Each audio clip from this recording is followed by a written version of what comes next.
Welcome to War Room Impeachment, 27 November, year of our Lord 2019. It is episode 49. We're live at the Breitbart Embassy, the historic Breitbart Embassy, on the John Fredericks Radio Network, the Salem Radio Broadcasting Network, America's Voice.News, and Chris Ruddy's Newsmax TV, the fastest growing cable news operation in the country, now passed by 70 million homes. I want to thank the team at Newsmax and America's Voice for making this happen, and obviously John Fredericks, our producing partner. Raheem Kassam, Jason Miller, both on assignment today. I've got Greg Manns and Jack Maxey sitting in. Greg ran the comms for 2016 Trump in Pennsylvania. Jack ran the war room for us in the 2018 campaign. Got a lot to get through today. Got Congressman Fred Keller on. Wrote a tremendous op-ed in the Washington Examiner. We'll have him on in the second half of the show. Jason Miller is going to be joining us here, even though on assignment up at the crack of dawn to go through the alternative facts that the Democrats are putting out. One of the things we're trying to do every day, 7 days a week, is be a concentrated, curated podcast broadcast to give you the best information regarding the impeachment of Donald J. Trump, the 45th President of the United States.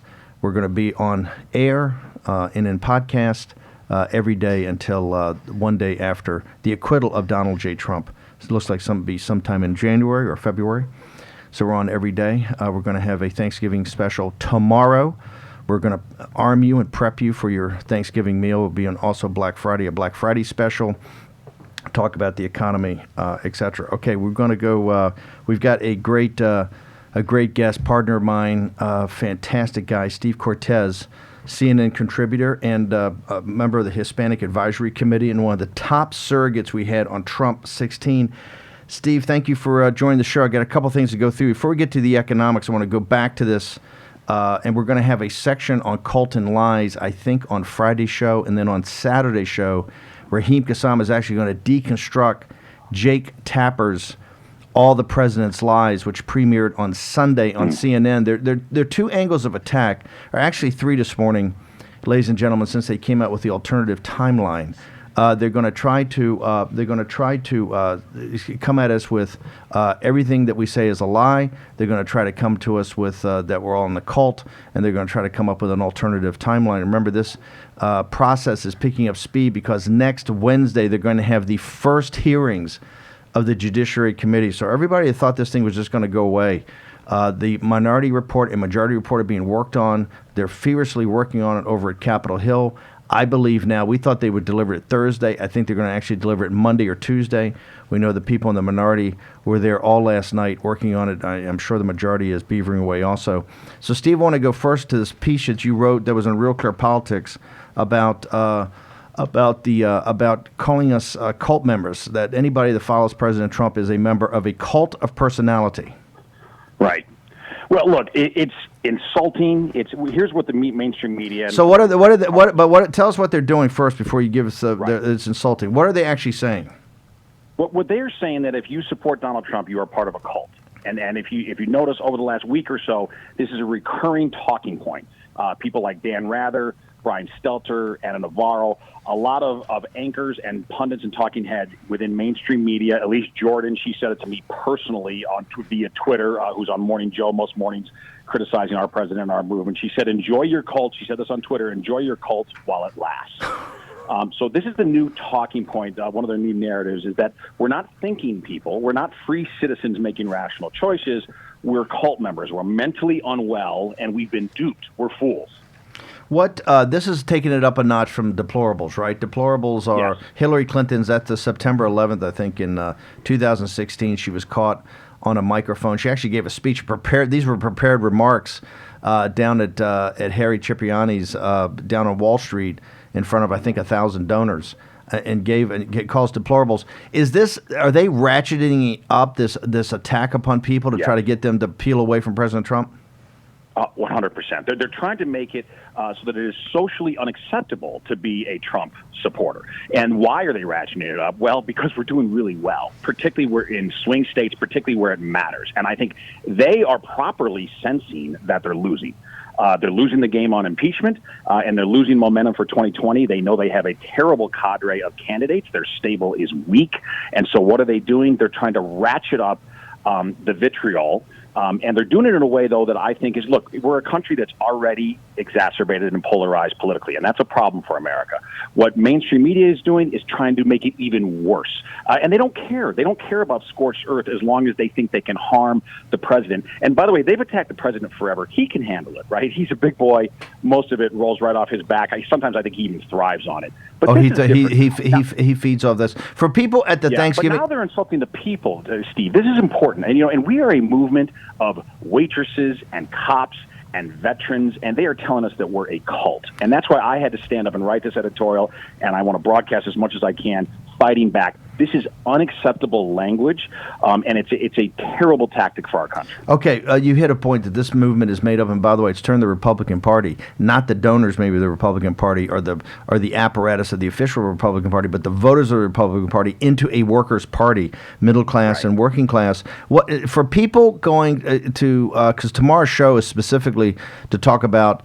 We're going to go through the Guardian thing, the 6 lies of the Republicans defending Trump, and deconstruct that, so people are prepared at the Thanksgiving table to combat this. Tomorrow, how can people combat when family members and friends and colleagues say, "Hey, look, it's okay, but you're just a member of a cult of personality"?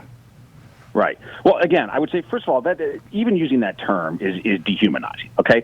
But it really is. It's a way to try to dismiss rather than have a policy argument. But secondly, I would say, by the way, if we're a cult, we're a very ineffective one. And what I mean by that is our cult leader certainly doesn't have complete control, does he? Not even over the Republican Party on Capitol Hill. So, no, it's not a cult.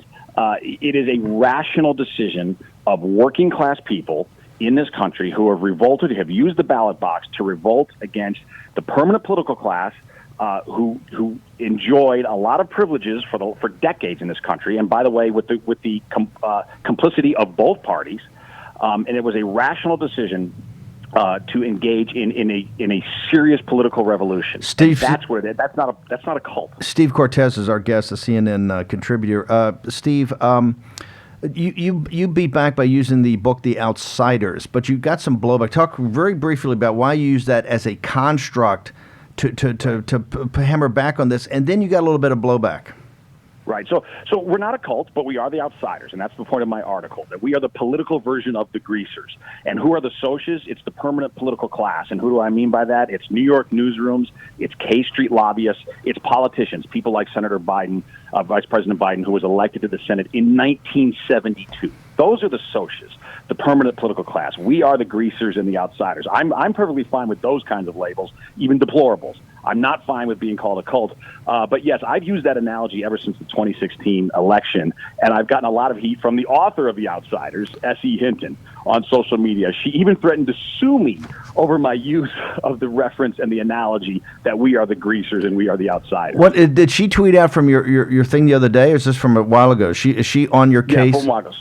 I have not heard from her yet, but I wouldn't be surprised if I do so very soon. Because if you look at her Twitter feed, she's obsessed with the president and hates the president. And my guess is if this gets to her, my new article, I'll probably be hearing from her again. Yeah, but listen, I blame her for the creation. The Outsiders created young adult literature, which I think is one of the demises of the decline and fall of the West. Let's go. We got about a minute and a half. Real quickly, why this economy's on fire? People don't realize you're a very sophisticated hedge fund guy, in addition to being a political commentator. The deplorables are doing pretty well when they come to Thanksgiving this year, aren't they? They're doing great. The bottom quintile, so the bottom 20% of the income pie has the fastest wage growth by far of any group in America right now. And to get even more minute, Hispanic men have the fastest wage growth of any demographic in America. So the people who needed the help the most, the people who didn't participate in this slow growth, sluggish years of the Obama administration, those people are now the leaders in income. So the deplorables are doing extremely well. And by the way, that's not just my opinion. We certainly see it borne out in the data. For example, University of Michigan puts out a widely watched consumer sentiment index. It blew expectations away. It was just released last Friday.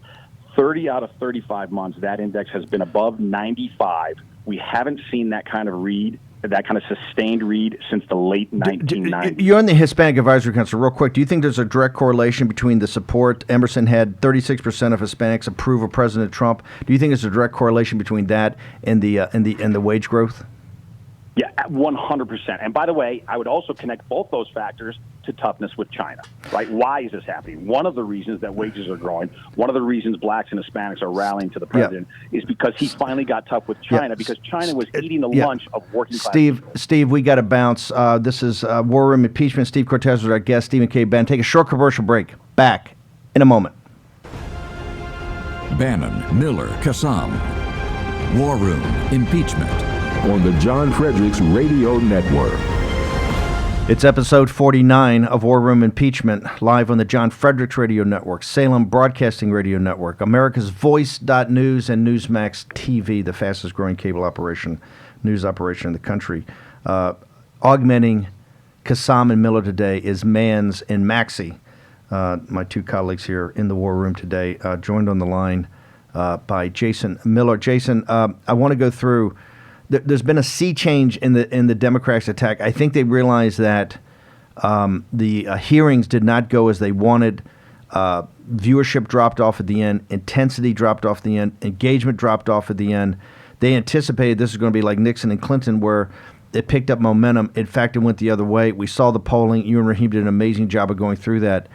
But all of a sudden, out of nowhere, and we talked about this in the War Room over the weekend, that this timeline was going to be critical, and all of a sudden they've come out with alternative facts, right? An alternative timeline. Would you describe it as that?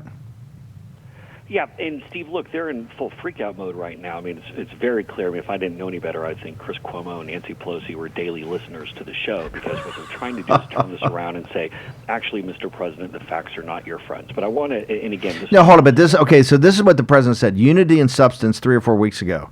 And the mantra was, the facts are your friends. The facts are your friends. The president saying granularity, substance. I want to get into the nitty gritty, the details.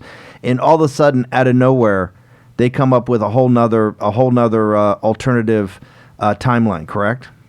Yeah, and this is really devious, the way that they laid this out, because they've laid down essentially, here is the timeline, as this is like like I've said before, the 2 tablets coming down, being presented to the people here, but they leave out a lot of real basic details. So just to give folks kind of a summary, because there's a lot of moving names and parts and dates, and people at home are probably like, what is all this nonsense? I can't dive into it. So here's kind of the summary. The timeline the Democrats have laid out here is that on June 19th, that Mark Sandy, who is a career OMB official, was told that the president was asking questions about aid. Apparently he saw a Fox News report and was wondering why other countries weren't paying their fair share, which, great. I mean, we all agree with that. And this is a very important date in That's time. the key, 19 June. And by the way, other countries paying is because America First national security policy, we don't want any more protectorates. We want allies. And allies throw cash into the kitty, don't they, sir? Exactly. And so then July 12th, this is the way the Democrats are laying it out, that Mark Sandy was told in an email about the order from the president to hold the aid. So this was basically 2 weeks in advance of the actual, about a week before the aid was actually withheld and 2 weeks before the phone call with President Zelensky. And this is important as well. What Democrats in the media, particularly there's a CNN report out right now that's saying after the phone call with President Zelensky on July 25th, that is when aid was officially delayed, when in actuality, Chief of Staff Mick Mulvaney gave that order to delay the aid a full week before the phone call. And so the media is trying to tie this in, and they're trying to go back to their fake quid pro quo argument. But there are a couple things here, Steve, that are real critical to point out. And then the one final thing on this timeline is the other part of the media's game is they're trying to say that, number one, that 2 staffers quit over the matter, 2 OMB staffers quit, but then also the aid was released in September after the whistleblower report as if this was some scandalous thing. But let me go and break it down for you. Okay. It all makes perfect sense, because what they're really doing is putting out an alternative. By the way, we're going to have this on warroom.org. That's a website you go to that's tied to the War Room and tied to this broadcast. Go to warroom.org. Raheem Kassam's the editor of that, and we're gonna have a complete detailed breakdown. So you have this all set for Thanksgiving dinner when somebody tries to jump you on the new timeline. So Jason, why don't you walk through this? People can also go up later today, and we're going to have the whole thing deconstructed. But walk us through this. Right. So first off, here's what Pelosi forgot to put in her timeline, and that CNN and others are not reporting on. First of all, there's still no firsthand, non-presumptive speculation confirming any kind of quid pro quo allegation against President Trump. And in fact, Congress's annual NDAA legislation, that's the National Defense Authorization Act, that's where we actually go and dole out the money for other countries, requires American scrutiny of Ukraine's efforts to crack down on corruption every single year before we go and hand over the money. So Ukraine, it's important to keep in mind, got the phone call, got their meeting, and received their aid, all as part of this, so nothing was ultimately withheld. But keep in mind here, this is the one I mentioned earlier, Mark Sandy testified that the genesis of this was POTUS seeing a media report in June saying other countries weren't paying their fair share. So they can't go and play this quid pro quo game while at the same time pushing that actually the whole reason of this was President wanting to make others pay their fair share. This is a critical detail. And the one thing that CNN is just outright getting it wrong in their reporting is that this order to actually go and hold up the aid was a full week before the July 25th phone call with President Zelensky, which, again, I think is part of the America First agenda. We would like to see this. Here's the other thing everyone's forgetting about today. President Zelensky of Ukraine said there was no quid pro quo, there was no other threat or bribery or coercion or any of that. And here's one thing, Steve, that I think that the White House and our allies should be pushing much stronger. Keep in mind that with all congressional spending, the congressional budget rules require funds be spent by the end of the fiscal year. Yes, which is October 1. Well, September. Actually, you've got to be spent by midnight September 30th. I think that's October 1st is when the new budget. So midnight September 30th, and there's some mechanics that go into that. You just can't spend it on the 30th. You got to get the ball rolling. What, a couple of weeks in advance? Is that not correct, Jason? 2 weeks in advance, and so when the aid was formally released then, or authorized to be released on September 11th, they had to do this by September 15th, otherwise they wouldn't have spent the money. So here's the point in bringing this up. And then the aid, small detail that people are wondering why the aid was actually sent October 3rd as opposed to this September 30th as the rules, because of the continuing resolution that was going on Capitol Hill, this allowed it to be spent after the September 30th midnight deadline. But here's the thing. I know all this sounds a little confusing. I'm talking fast to pack. But we're going to have this all laid out for you on the website. But keep going. But here is the important thing. This September 15th deadline has always been a hard out to spend the money. That this was our make or break, and if we didn't send the money, that would have such massive international ramifications that it is essentially the September 15th deadline was always going to call our bluff about withholding the money. And this is the key detail: is that what the media is trying to do is say, it was only just after the whistleblower report that they went and let the money go. They had to do that. Otherwise, if they didn't do it by December 15th, it was gone, and it wouldn't have happened. Here's the reason these details are important. They've moved forward. The judiciary is going to have Wednesday an open hearing of congressional experts or constitutional experts and people about these facts. And, I think the majority and minority report are going to be dumped on Monday or Tuesday, not Thursday, Jason.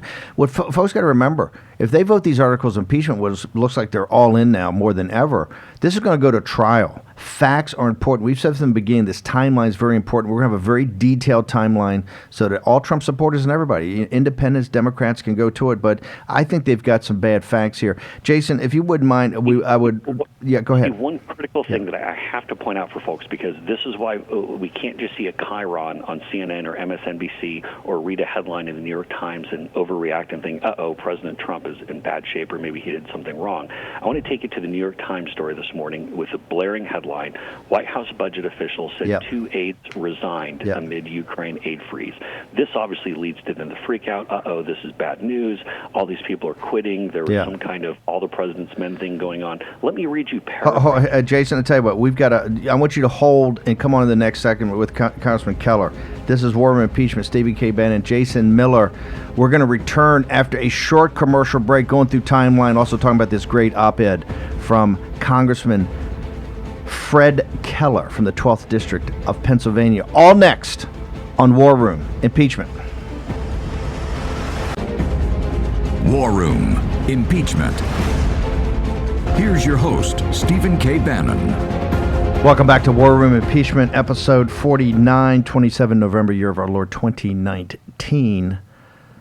from the Breitbart Embassy, the historic Breitbart Embassy on Capitol Hill near the Supreme Court, across the plaza from the Capitol. Jason Miller's down the line on the phone with us. Jason, I want to go back to, by the way, we have Congressman Fred Keller. Also, we're going to get to him momentarily. But, Jason, I had to cut you off right before we left. Why is this important? This is a new angle of attack that they've come up with. They're obviously in panic mode. So they're coming back and they understand we went on the facts. So now they're trying to come up with an alternative timeline. Why is this important? I guess we lost. Did we lose Jason? Okay, so we have an alternative timeline up there. We're going to have it on we're going to have it up on our website. That is warroom.org momentarily. Let's go to. Is Congressman Keller on? Do we have him connected yet? Congressman Keller. Both on. Hi, how you doing? This is Jason.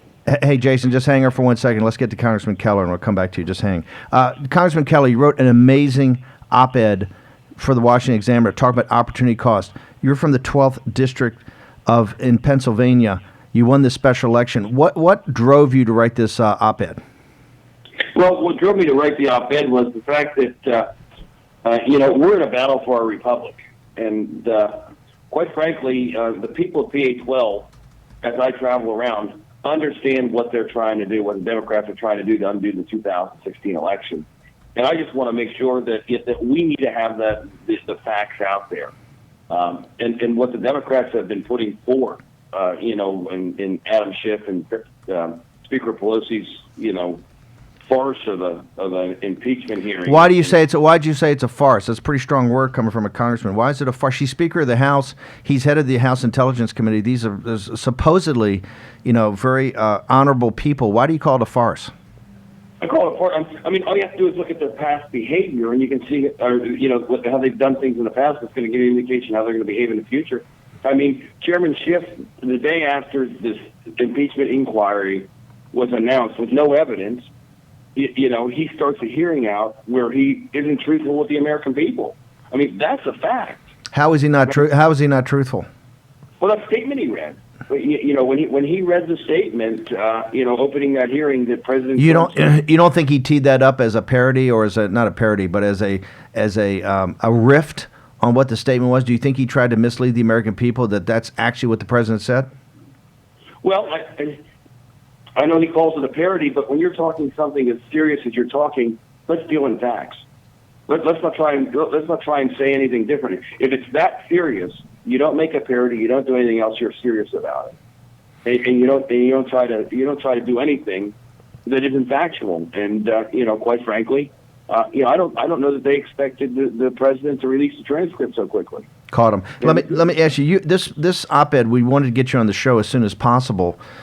We took callers the other day, and we were flooded by callers from Pennsylvania. You brought up something that we don't think is getting enough coverage: the opportunity cost of forcing the country to a constitutional crisis over the holiday season is sucked all the oxygen out of the air in Capitol Hill.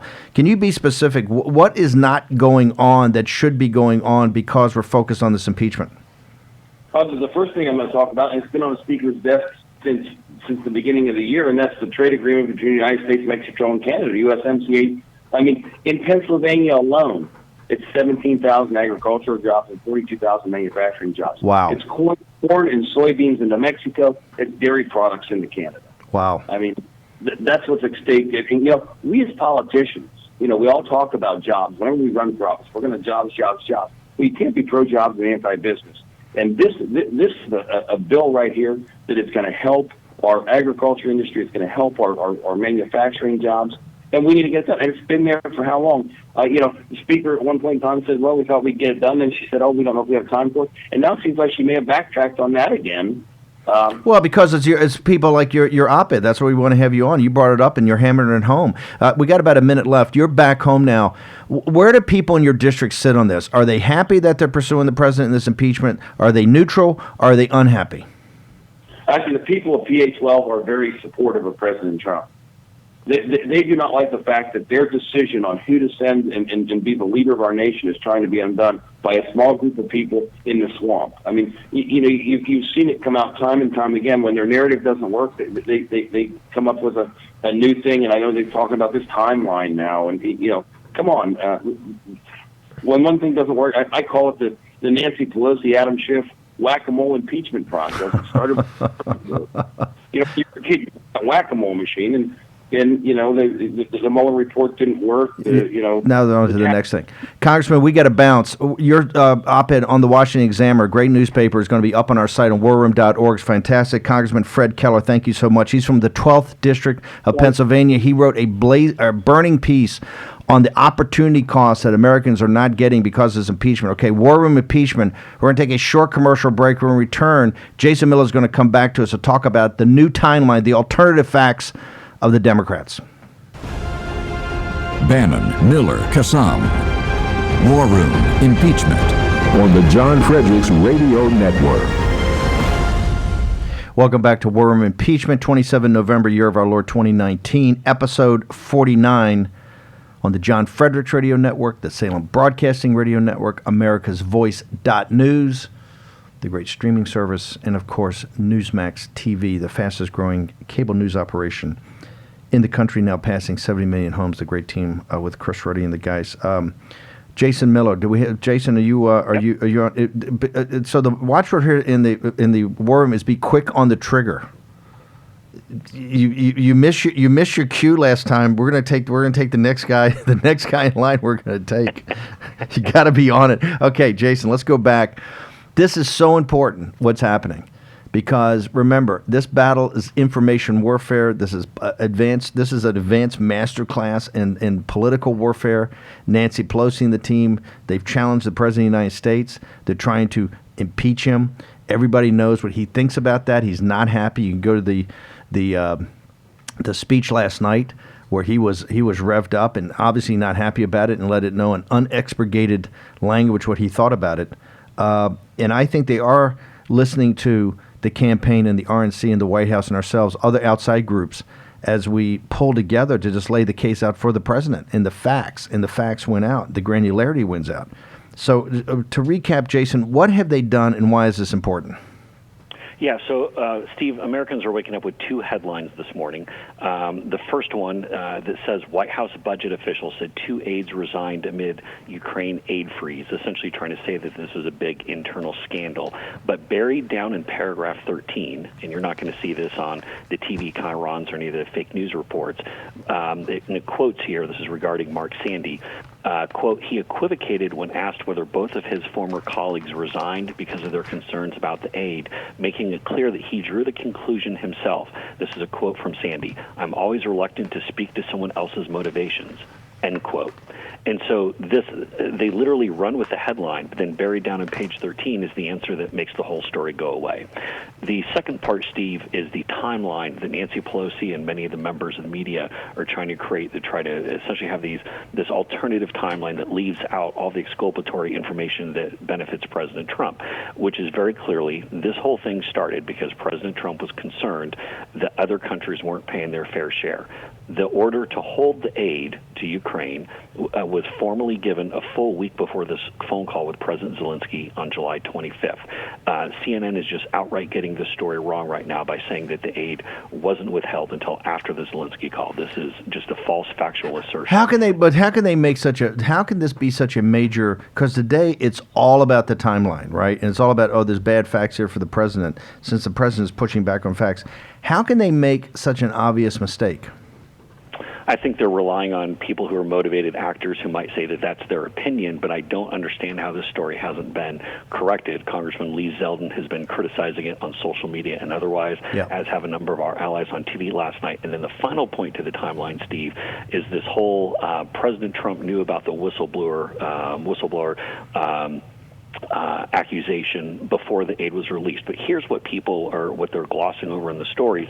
That aid always had to be released by September 15th. That was always going to be our hard out. That's when our bluff was going to be called. And so the fact that aid was released on September 11th, a couple days before the 15th, that was always going to happen unless we wanted to have a big, massive international incident. And so they're trying to cook up a scandal where there actually isn't one. Okay, we're going to have all this up on warroom.org. That's the site. Remember, you can go to Skype. You can go to iTunes. You can go to Stitcher. You can go to all the different sites that have podcasts.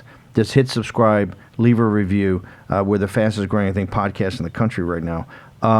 in warroom.org 24/7, we put up everything. We're going to deconstruct this entire timeline. I want to change topics in the couple minutes we got left, Jason, with you. Is that they are burning the midnight oil here in Capitol Hill. The town is crickets. Everybody's left except for the House Intelligence Committee staff, both a majority and a minority report. They're grinding through. We know that the our relationships up there and contacts worked basically all through the night.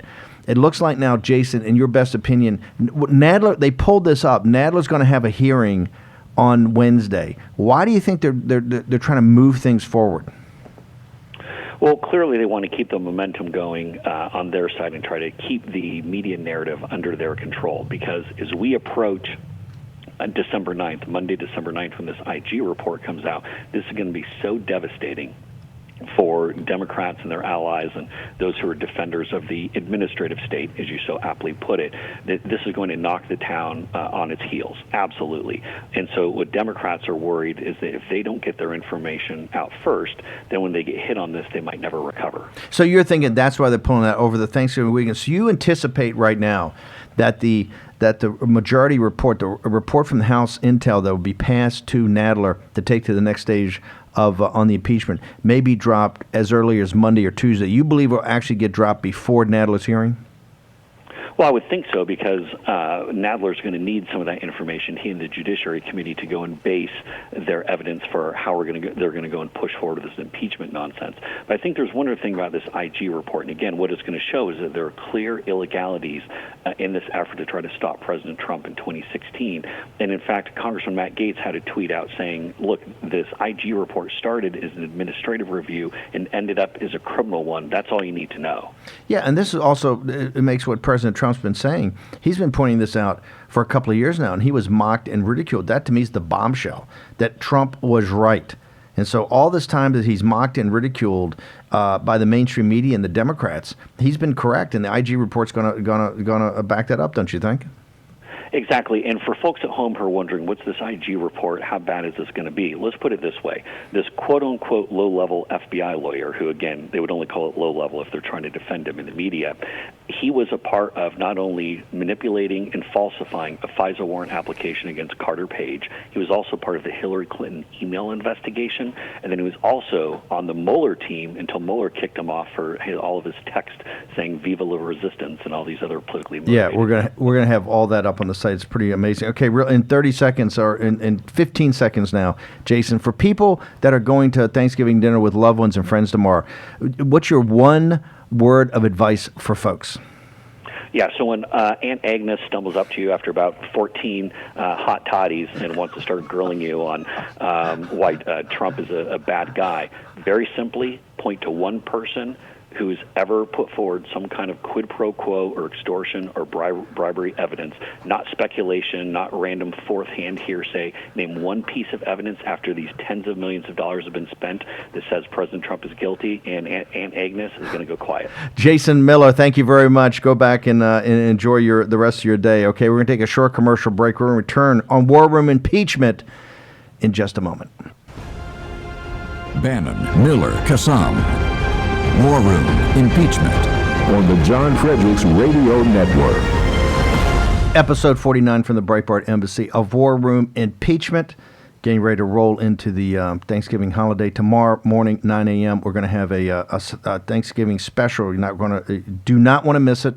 We're going to arm you for your Thanksgiving dinner with facts and figures that you can use to counter, which for sure is, what did Jason Miller call Aunt Agnes? She had 17 hot toddies. Okay, I want to go quickly to Jack Maxey. What's the most important story out there right now? I think the most important story out there is that Sidney Powell filed a request for Brady material on October 24th. Sidney Powell's a great lawyer of General Flynn. Absolutely the best. And just the other day, Lou, the attorney, made a request to Sullivan to delay his response till after the IG report, essentially saying that inside the IG report is going to be much of the stuff that Sidney wants, that the government has denied her for 6 Okay, months. you're saying that in General Flynn's situation, there's things in the IG report. They've delayed this. The things in the IG report that are going to help the case of General Flynn. So you expect this to be a bombshell? Absolutely. Okay, we're going to get this up on the site later today. Okay, Yes. Jack Maxey's promised us he's going to get up on the site. Raheem, I hope you're listening. Greg, what's the most important story out there for people to focus on today? So on warroom.org, we have a op-ed from the Louisiana Attorney General that's very hard-hitting. We talk about on the show the granular details. He gets into the details of... Is that Landers? Yes, Landry. Landry. What does he say? So basically, it really gets into the details of why Hunter Biden was not...